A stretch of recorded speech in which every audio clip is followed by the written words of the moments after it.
just one dream away from who we're meant to be. I'm standing on the edge of something great, something crazy. Whatever it is that things I hear.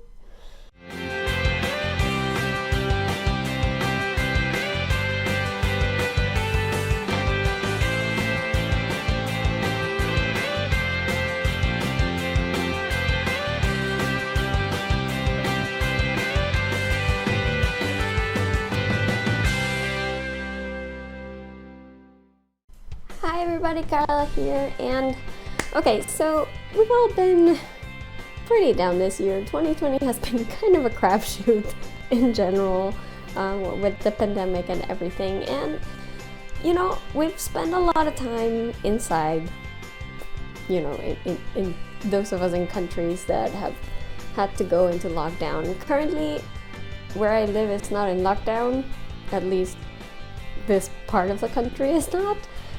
But it's still, like, I would still rather just stay home just in case. I believe in science, and I understand that science tells me that spending time away from other people is the safest thing right now. So I have been spending a lot of time in my apartment.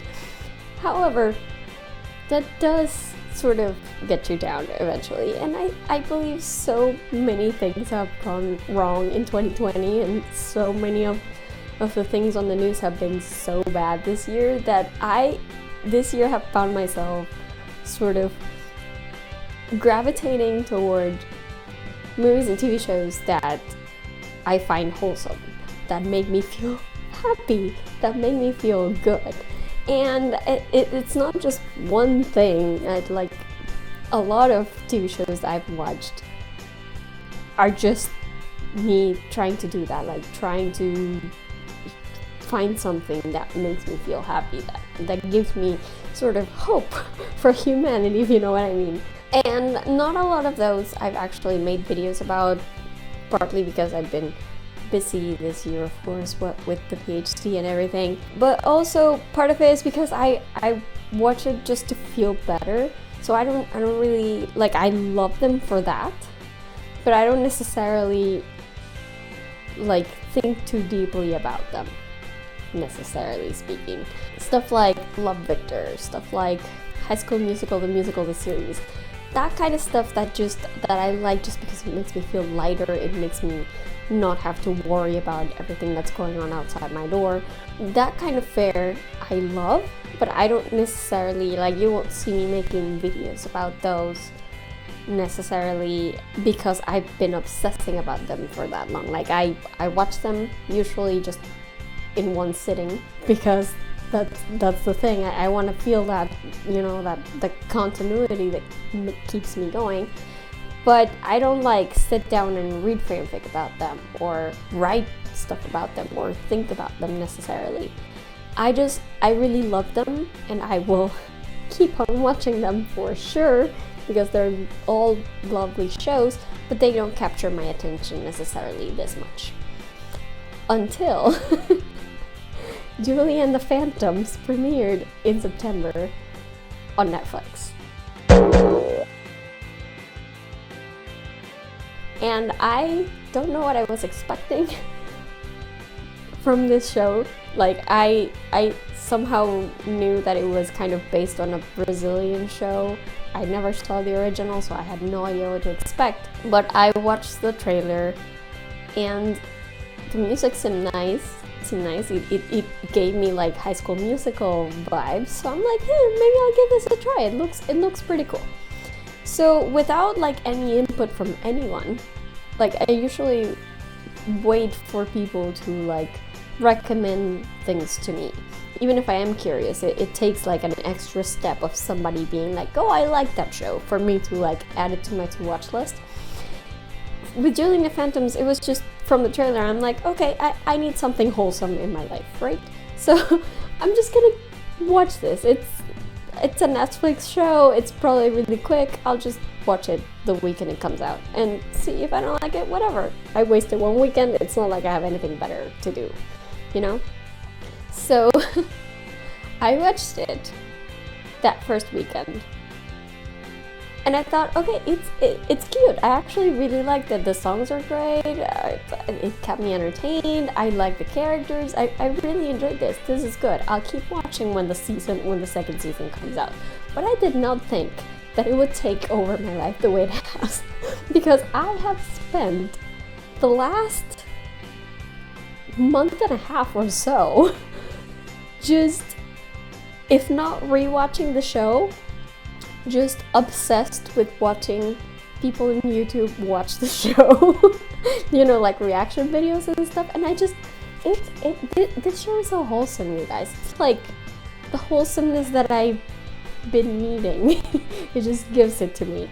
And then the fandom is also wholesome on top of that. And it's just like, I realized this week that I've been thinking about Julie and the Phantoms nearly incessantly for a month and a half.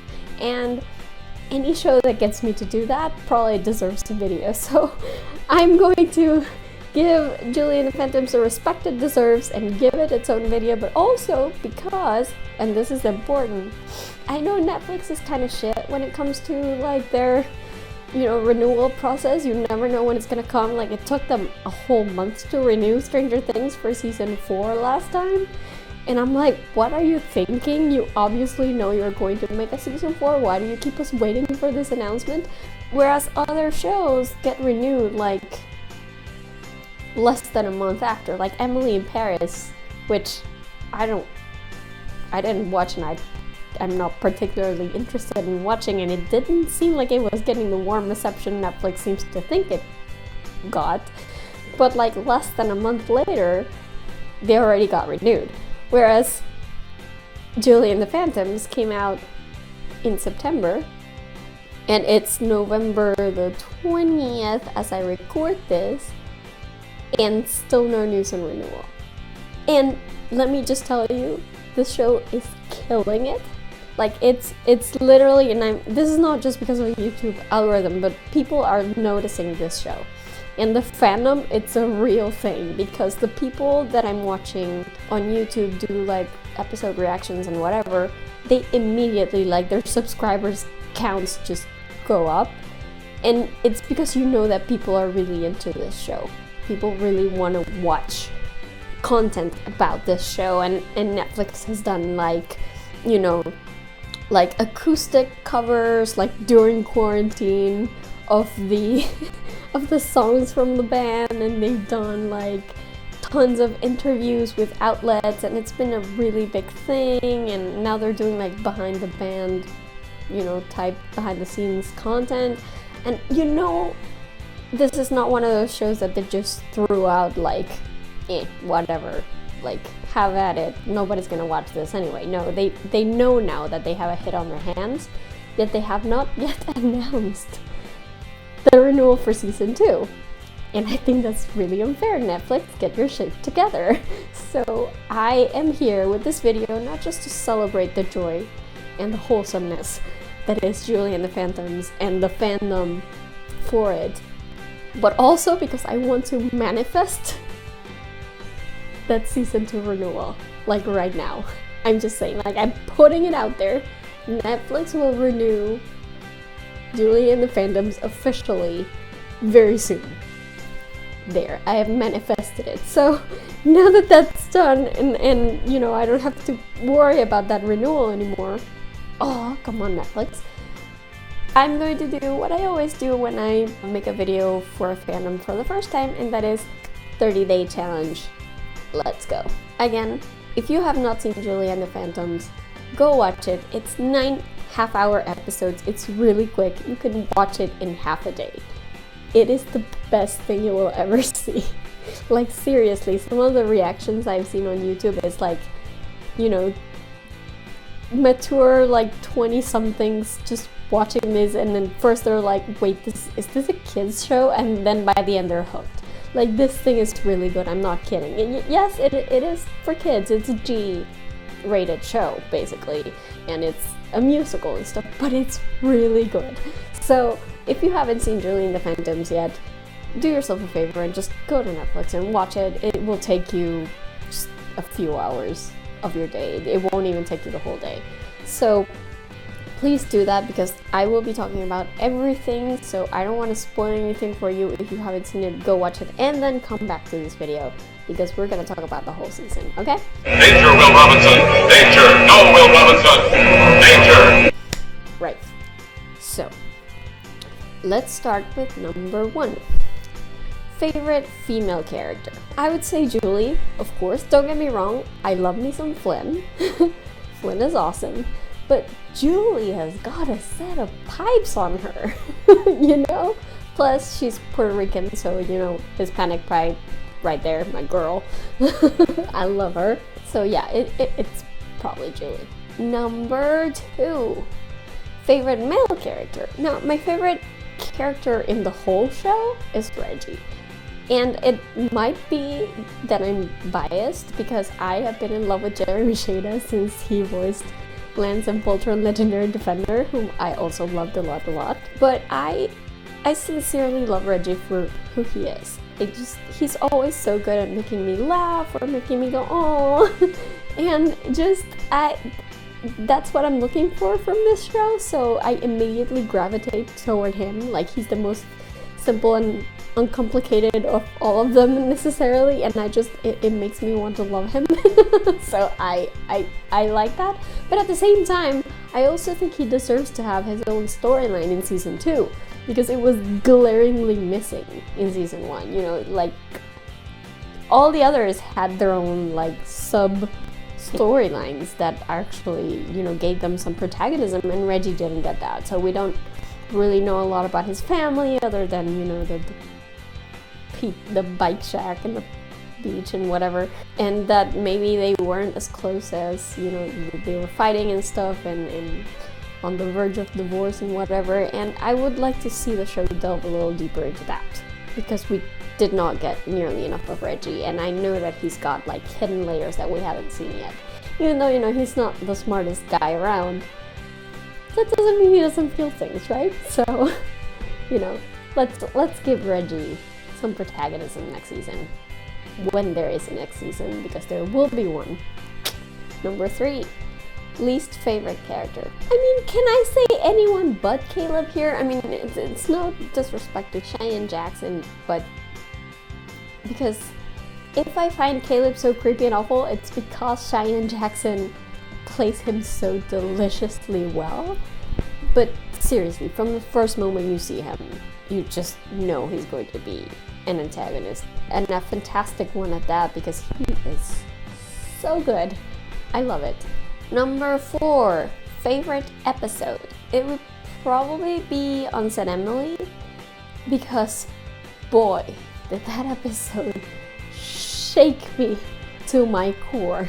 Like, I was not expecting to be so affected by this goddamn show. Like, I went in wanting wholesomeness and happiness and joy, and then Unsaid Emily came and punched me in the face, and it's like, wow.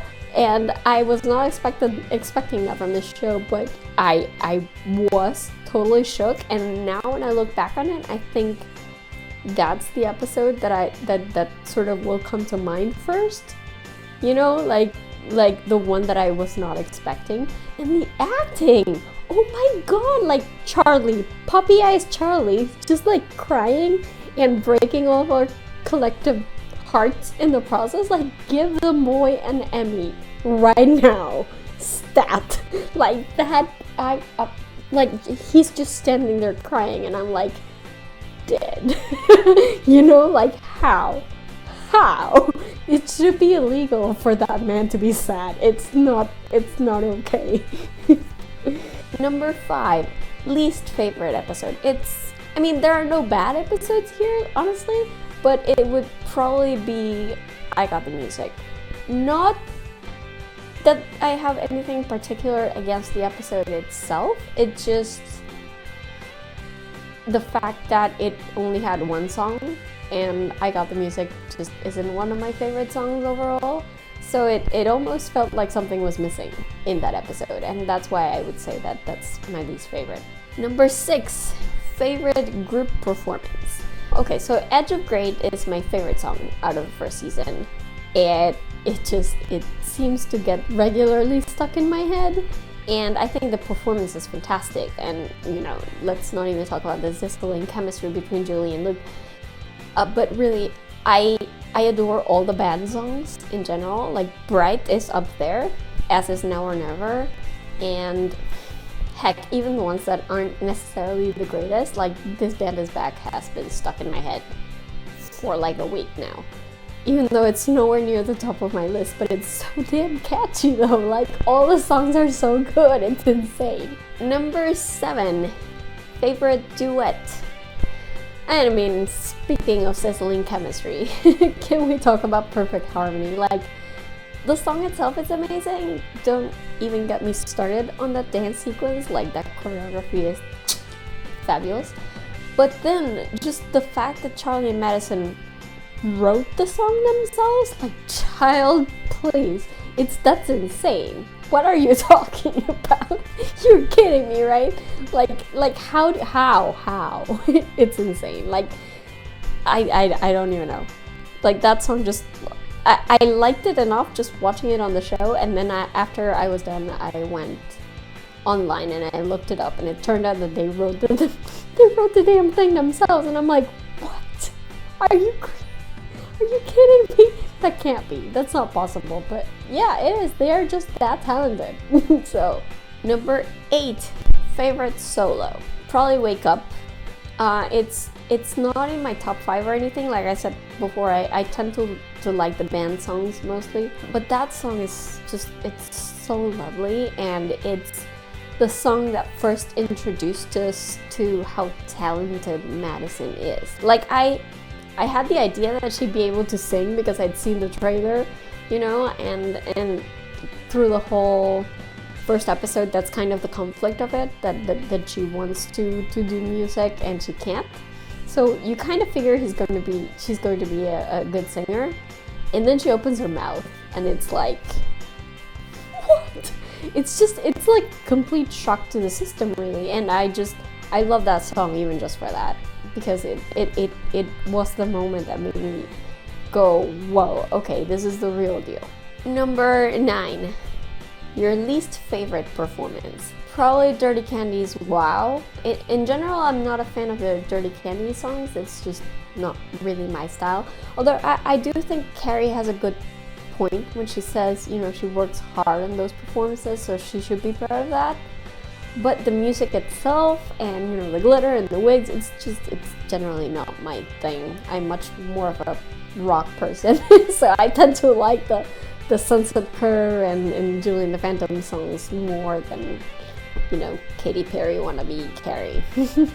Number 10, favorite scene. Basically every scene with Reggie where he interacts with Ray is my favorite. I love those two together. I don't know why, but they just put such a huge smile on my face. It's adorable.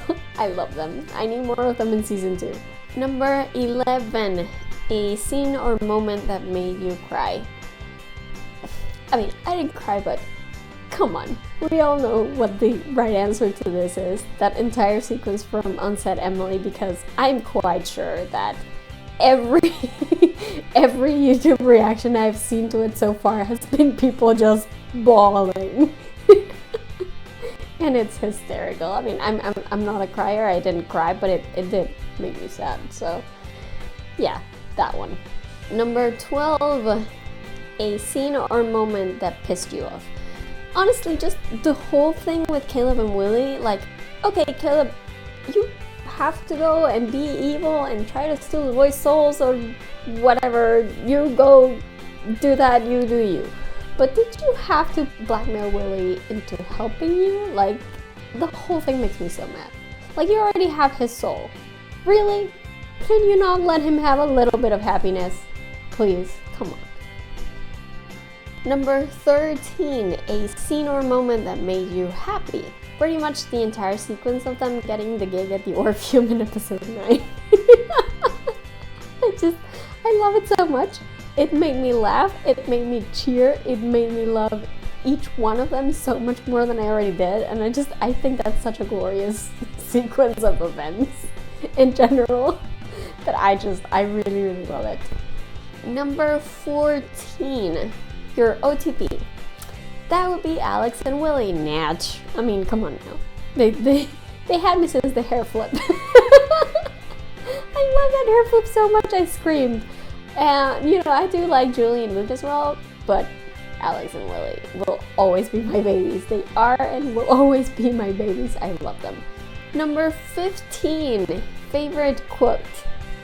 Generally speaking, any of Alex's quotes about being a ghost. Mainly the "don't tell me how to ghost" one, which I aspire to use on someone someday. But also, you know, the one about how poofing tingles in weird places. And how his underwear was made of air but it still gave him a wedgie. Or just, you know, how he wishes he couldn't see Reggie shaking his ass at the school gym. And how he had no idea what the word woke means or who Justin Bieber is. You know, all those things that either remind me that he's a ghost or that remind me that he's from 1995. All of those just make me laugh and made me love him so much. Number 16, favorite guest star. Now there aren't really any guest stars on this show, so I'm just gonna say that I love Carlos. I love that Carlos Ponce is in this because as a Hispanic kid growing up in the 90s, he was one of my biggest crushes ever. I'm just gonna say. And I am so glad that there's like an entire new generation coming to know him from this show and coming to realize how hot he is, because damn, that man is still hot. He still got it. So, love you, Carlos.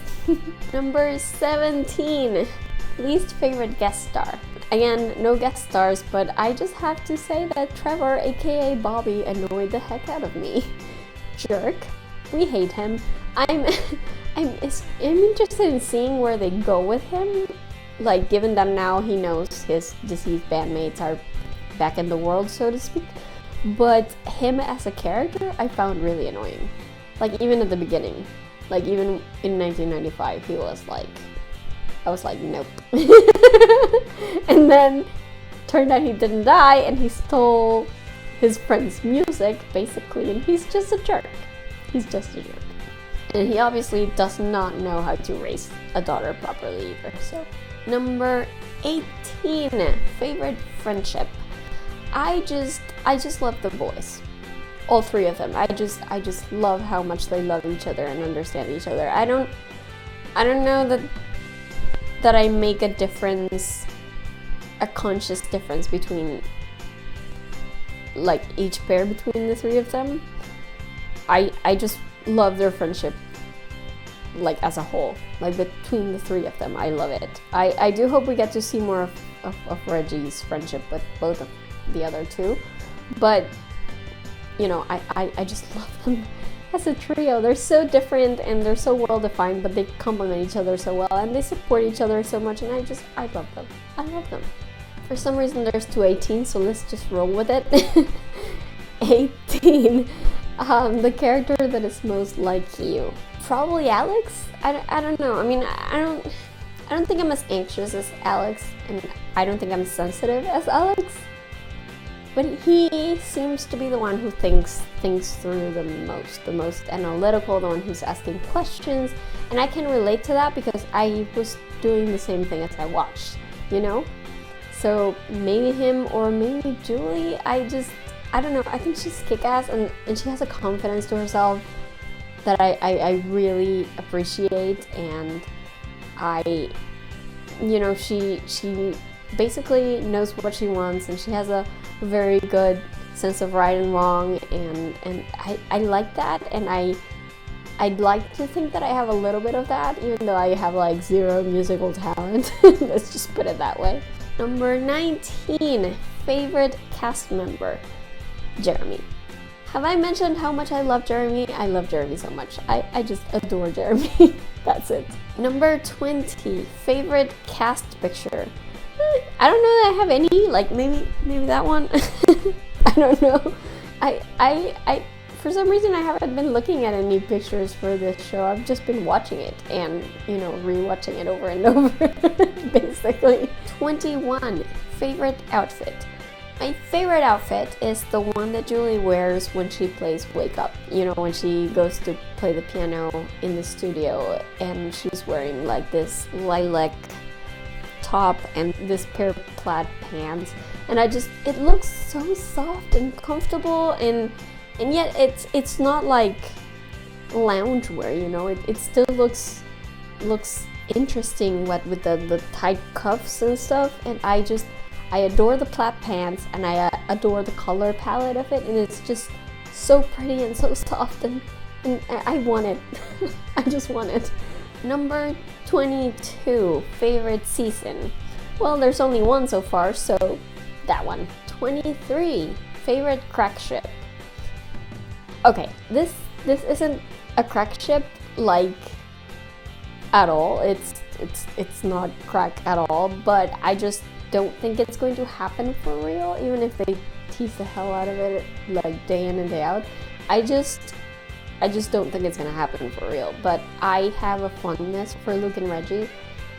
That, like, dude, that scene where they talk about chemistry, it's just, that scene is everything. Okay, I love that scene. Like, Jeremy's face is priceless. I love it. 24, least favorite couple. I don't think I have any. Like, I pretty much think you can like ship anyone with anyone in this show, basically. You know, as long as it's not like some creepy adult child pairing. I mean, come on, you don't need to ship Caleb with any of these kids. Stop it. But like, apart from that, you could ship anyone with anyone and it'd be totally fine, you know. 25, favorite songline or lyric. I think for me, the one that gets me the most pumped, and honestly the one that attracted me to the show in the first place, because it played in the trailer and I remember clearly hearing it and thinking, wow, that's awesome, is the entirety of Edge of Great's chorus. That it's basically my favorite thing in the world. It's so uplifting. It's so amazing. It gets me so pumped up. I believe I was just one dream, away from who we're meant to be. I was standing on the edge of something nice, something crazy, the best thing I hadn't known, that this moment is ours to own.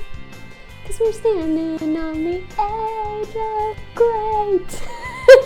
It's just so cool. 26. An episode you've seen more than once. All of them, like, I literally cannot watch only one episode of this thing.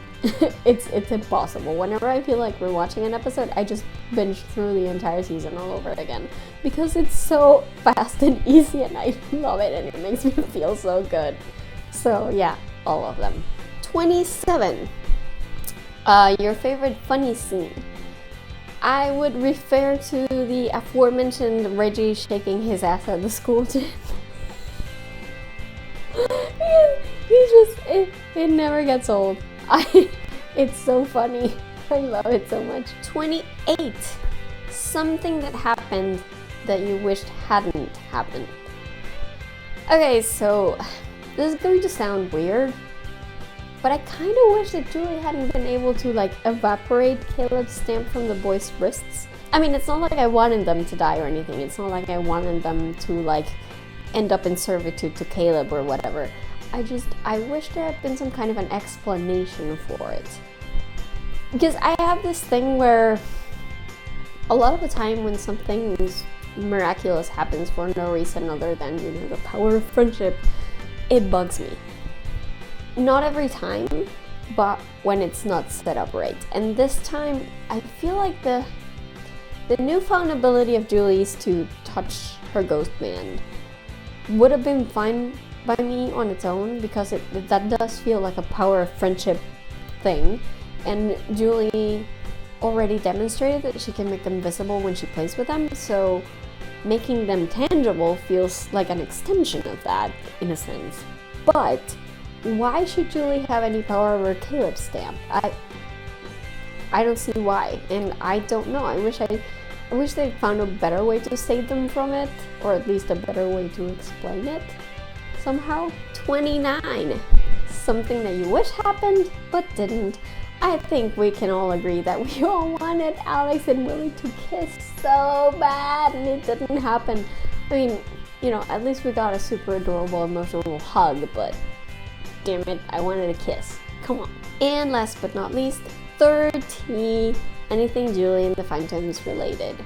I just want to reiterate once again that I adore this show and how wholesome it is, and that I adore the fandom and how wholesome it is, and I have spent the last month or so watching people react to the episodes on YouTube, and it fills me with so much life and so much joy.